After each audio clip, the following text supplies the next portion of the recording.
So hello everyone, good morning. Welcome to new blog. So अभी हम लोग जा रहे हैं हॉस्पिटल क्योंकि आज पेशेंट आ रहे हैं एक और, तो हमारा थर्ड पेशेंट होगा अगर हमारी रेंज में आ गया तो, नहीं तो हमको फिर इसको एक हफ्ते 2 हफ्ते बाद बुलाना पड़ेगा। सो अभी थोड़ा जल्दी में है, आने के बाद अच्छे से बात करते हैं। बट आज का व्लॉग बहुत इंटरेस्टिंग होने वाला है। आज हम बताएंगे कि 4th और 5th ईयर के जो बच्चे हैं वो अपने वार्ड राउंड्स को कैसे प्रोडक्टिव बना सकते हैं। तो ये व्लॉग प्लीज़ लास्ट से जरूर देखना। अभी मजा आएगा ना भिड़ो। जो हमने वीडियो डाली थी वो काफ़ी अच्छा उसका रिस्पॉन्ड आया, तो thank you so much guys. अभी हम लोग बैठ हुए हैं और प्रज्ञा जो है वो फाइल रीड कर रही है, और पेशेंट जो है वो क्राइटेरिया में तो है 11वें महीने तक, बट अभी हमने फिर से भेजा है उसका TSH करवाने के लिए। मुझे लगता है कि उसका TSH नॉर्मल आएगा। तो होप सो अच्छा हो, क्योंकि विदाउट TSH जो आज का है उसके अपडेट के बिना हम पेशेंट एनरोल नहीं कर सकते। ये हमारी स्टडी के रूल्स हैं कुछ। तो बहुत सारे लोग बोलते हैं कि हमारा सैम्पल साइज़ इतना है, मतलब जितना भी है 60 है और अभी तक हमारे 2 या 3 ही पेशेंट हुए हैं, तो ऐसा क्यों, ये वो। तो इसका ये आंसर है, मतलब मैं नहीं बोलती लोगों को, बट एक्चुअली हमारी स्टडी काफ़ी कॉम्प्लिकेटेड है और स्टडी हार्ड या इजी नहीं होती है। उसमें जो क्राइटेरियाज होते हैं ना वो डिफाइन करते हैं कि आपका स्टडी कैसा है। और सेकेंड थिंग कि हमारा जो स्टडी है ये बहुत रेयर है, इस चक्कर में हमको इतना इशू हो रहा है। अदरवाइज़ तो हमारा भी नॉर्मल होता तो हम भी कर लिए होते। हाँ, हमारा जो स्टडी है वो शायद वर्ल्ड में दूसरा या तीसरा है और इंडिया में शायद सेकंड है।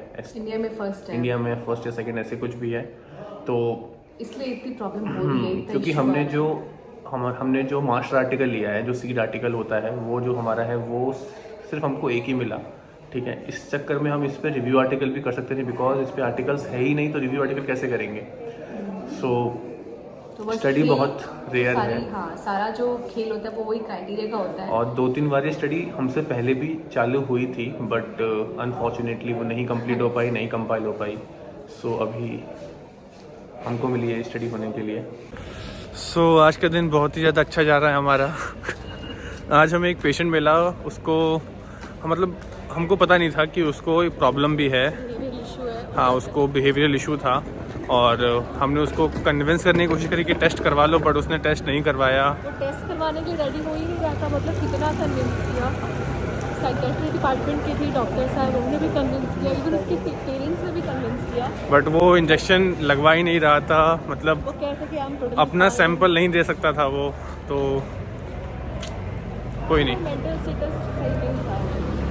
सो उस पेशेंट को जब मैंने कन्विंस करने की कोशिश करी तो मतलब और भी ज़्यादा अग्रेसिव हो गया। हाँ, तो भाई फिर मैं थोड़ा सा घबरा गया, बट कोई नहीं। सो आज के इस व्लॉग में हम एक बहुत ही ज़्यादा इम्पॉर्टेंट टॉपिक पे बात करने वाले हैं, जो है 4th ईयर और 5th ईयर के स्टूडेंट्स अपने वार्ड राउंड्स के दौरान या जब भी वो हॉस्पिटल जाते हैं तो वो ऐसा क्या करें जिनसे क्या कहते हैं, एक प्रोडक्टिविटी निकल कर आए और आपको एक संतुष्टि मिले कि हाँ आपको चीज़ें पता चल रही हैं। सो जब हम लोग 2nd 3rd ईयर में चीज़ें नहीं कर पाते हैं, या फिर जो हमने इससे पहले ब्लॉग में बताया था कि 2nd 3rd ईयर के बच्चों को क्या क्या करना चाहिए, जब आप वो चीज़ें करते हो तो आपको थोड़ा एक कॉन्फिडेंस डेवलप होता है। और जो मोस्ट इम्पॉर्टेंट होता है वो होता है 4th और 5th ईयर, क्योंकि इस समय तक आप सब चीज़ें जान चुके होते हो कि इस ड्रग का मैकेनिज्म ऑफ एक्शन क्या है, इस ड्रग के साइड इफ़ेक्ट्स क्या हैं।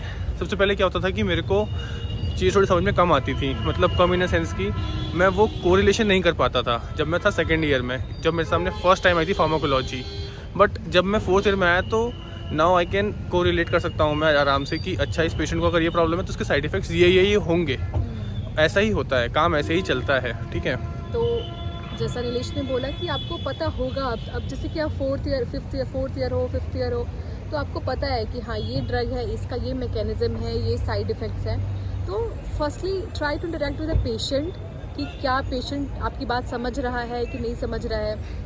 उसको बताओ कि हाँ आपको ये डिसीज़ है, आप ये ड्रग यूज़ कर रहे हो। जैसे कुछ ड्रग्स होते हैं जिसके सीवियर साइड इफ़ेक्ट्स होते हैं, या ADRs हैं जो PCI के साइट पे लिखा हुआ है, बट फिर भी वो ड्रग अगर पेशेंट को दे रहे हैं हम, या कोई भी हॉस्पिटल में पेशेंट वो ड्रग ले रहा है, जैसे कि हमने निफेडिपाइन का किया था, ट्यूबरकुलोसिस का किया था, रैशेस वगैरह, तो पेशेंट इस पर घबरा जाता है। तो पेशेंट से जाके आप पूछो कि आप जैसे कि BP की दवाई ले रहे हैं तो आपको जो उसके जो भी साइड इफ़ेक्ट्स हैं, वो आपको ऐसे स्वेलिंग आ रही है क्या पैरों में, या आई में स्वेलिंग आ रही है या डायबिटीज़ का पेशेंट है, डायबिटीज तो उससे में पूछो होता है, डायबिटीज, कि आँख रेटिनोपैथी। हाँ, कि आपको सही दिख रहा है या नहीं दिख रहा है। तो ये सारी चीज़ें आप काउंटर कर सकते हो, वहाँ पे पूछ सकते हो, पेशेंट को काउंसल कर सकते हो। तो इस तरीके से आप पेशेंट को काउंसल कर सकते हो और चीज़ें जान सकते हो। तो अब आपको एडवांस लेवल पे थोड़ा काम करना है। और इस सबसे पहले, हाँ, ये सब तो प्रज्ञा ने बता दिया, ये बहुत ज़्यादा ही नेफिडिपाइन, डायबिटीज़, नेफ्रोपैथी, बट इन सब तक पहुंचने के लिए भी आपको क्या करना होगा, मैं उस बारे में थोड़ी बात करूंगा। ताकि प्रज्ञा ने बताया था इससे पिछले वाले जब हमने बताया था सेकंड थर्ड ईयर में कि आपको हर वार्ड में जाना चाहिए, और वार्ड में जाने के बाद आपको क्या कहते हैं, हर एक वार्ड में कौन कौन सी मेडिकेशंस चल रही हैं, मेडिकेशन का क्या यूज़ है, वो कैसे काम करती हैं, आपको सबको पता होना चाहिए। उस सबसे क्या होता है, जब आपको वो सब चीज़ें पता होती हैं, देन यू नो कि निफिडिपाइन इस पेशेंट को क्यों दी गई। क्योंकि हम लोगों का सबसे फर्स्ट क्वेश्चन था कि पेशेंट का, एक मैं बता रहा हूँ केस, कि पेशेंट है XYZ, उसका BP 190 बाई कुछ हाई है, 100 है समझ लो, या 120 है, और विद इन 6 आवर उसका BP आ गया 140/80। तो इतना सडन ड्रॉप क्यों हुआ? तो then we get to know कि निफिडिपाइन जो है उसको दी गई थी। निफिडिपाइन का जो मैकेनिज्म एक्शन होता है वो ये होता है। इस चक्कर में जो था उसका सडन ड्रॉप हुआ, और इसका जो ये है, ये शॉर्ट एक्टिंग है, लॉन्ग एक्टिंग है, सब चीज़ें जो होती हैं डिफ़र करती हैं। हाफ लाइफ कितनी है, ये सब चीज़ें जो हम पढ़ते हैं, बायोअवेलेबिलिटी, तो उस पर थोड़ा फोकस करो। 4th ईयर में आपको मिलती है बायोअवेलेबिलिटी, बायोफार्मास्यूटिक्स। उसमें आप पढ़ते हो कि ये ड्रग का वर्क कितना होता है, ये ड्रग हमारी बॉडी में कितनी देर रहती है, पीके पैरामीटर्स होते हैं। तो ये सब चीज़ें आपको अच्छे से पढ़नी होंगी, क्योंकि यहीं आप होते हो अलग डॉक्टर्स से, ठीक है? क्योंकि जब आप अलग हो रहे हो तभी आपकी एक इम्पोर्टेंस निकल कर आती है। ये सब चीज़ें होती हैं जिसमें आपको थोड़ा ध्यान देना है, पढ़ना है अच्छे से, then you get to know. और सबसे इम्पॉर्टेंट 2 चीज़ें हैं कि हर वार्ड में जाओ, जिस वार्ड में आपकी ड्यूटी लगती है उस वार्ड की सारी ड्रग्स आपके पास होनी चाहिए कि कौन कौन सी कॉमन डिजीज़ हैं। छोटी सी फाइल बना लो या छोटा सा एक डायरी और ले लो। उसमें लिख लो सबसे पहले उस ड्रग का नाम, तो उस ड्रग का क्या MOA है, और उसके बाद उसके साइड इफ़ेक्ट्स क्या होते हैं, पॉसिबल साइड इफ़ेक्ट्स क्या होते हैं, और किन किन पेशेंट्स को वो दवाई लेनी चाहिए, और किन किन पेशेंट्स में वो कॉन्ट्राइंडिकेटेड है। हाँ। ये सबसे इम्पॉर्टेंट चीज़ है, ठीक है? और आप एक चीज़ और सीखो, जैसे हम जब जाते हैं पीडिया में तो बोलते हैं कि डोज कैलकुलेशन करो, या पर केजी के हिसाब से डोज दो पेशेंट को, तो वो भी आपको सीखना होता है, ठीक है? वहाँ पे आपसे पूछते हैं कि आप फार्मडी हो ना, तो आप बताओ कि इसका डोज कितना होगा, तो वहाँ पे आप फिर बैठ जाते हो शांति से कि अरे मुझे पता नहीं इसका डोज कैसे कैलकुलेट करेंगे। क्योंकि पोस्टोलॉजी हम फर्स्ट ईयर में पढ़े होते हैं और हमको फिर लगता नहीं है कि वो कभी काम आएगा। बट पोस्टोलॉजी इज़ वेरी इंपॉर्टेंट, तो उसको भी एक बार रिवाइज करो, चीज़ों को पढ़ते रहो कंटिन्यूसली, तब आपको समझ में आएगा। तो 4th year 5th year is very important अगर आपको क्लिनिकल लेवल पे जाना है, अच्छा करना है तो, और ठीक बात है? ये नहीं है कि एक्सपोजर नहीं है और चीज़ें नहीं है, जब तक आप अपने स्टूडेंट फेज में हो ना, आपके पास मतलब भरपूर एक्सपोजर है। आप हॉस्पिटल में कहीं पे भी जा सकते हो, कोई भी चीज़ जो भी आपको डाउट है वो क्लियर कर सकते हो, कोई इशू नहीं है, बस नॉलेज होना चाहिए। मेरा हाथ दर्द हो गया। तो यहाँ पे सारा खेल नॉलेज का है, आपको पता होगा तभी तो आप डिलीवर कर पाओगे ना। मेरे हिसाब से हर चीज़ पढ़ो, हर चीज़ के बारे में जानने की कोशिश करो। कोई चीज़ ऐसा ठीक नहीं है। है कि ये आपका है, ये दूसरे का सिलेबस है। हाँ, ऐसा कुछ मत, कोई डिफ्रेंशिएट मत करो, ठीक है? पढ़ो अच्छे से, जब भी आप उस लेवल पे पहुंच पाओगे। क्योंकि देखो, सिंपल सी बात बस ये है कि अभी अगर मैं जाके PCI से पूछूं कि डिफ़ाइन करो कि हमारा रोल क्या है, तो वो लोग भी अच्छे से डिफ़ाइन नहीं कर पाते हैं। जो फैक्ट है वो फैक्ट है, बट आपको खुद से ये चीज़ें क्रिएट करनी होंगी कि हाँ, मेरा रोल यहाँ पर है, मैं यहाँ पे काम कर रहा हूँ। जैसे कि अगर कोई पेशेंट है जो बहुत ही ज़्यादा क्रिटिकल सिचुएशन में इमरजेंसी वार्ड में है और उसको कुछ मेडिकेशंस चल रही हैं जो इस चक्कर में वो ठीक नहीं हो पा रहा, अगर आप वहाँ पहुँच कर बोलते हो कि नहीं, ये मेडिकेशन की जगह ये मेडिकेशन देंगे तो उसका इफेक्ट अच्छा आएगा, क्योंकि you know better than any doctor about drugs. क्योंकि आप pharmacology 1st year, 2nd year, 3rd year, 4th year पढ़ते हो, ठीक है? तो आप ज़्यादा जानते हो, ठीक है? और ऐसा कुछ लिमिट भी नहीं है कि आपको सिर्फ ये ड्रग्स की, मतलब अगर ड्रग ना हो, एक मेडिसिन ना हो, तो आप पेशेंट को क्या दोगे, कैसे दोगे? उसको ट्रीट करोगे? ठीक है?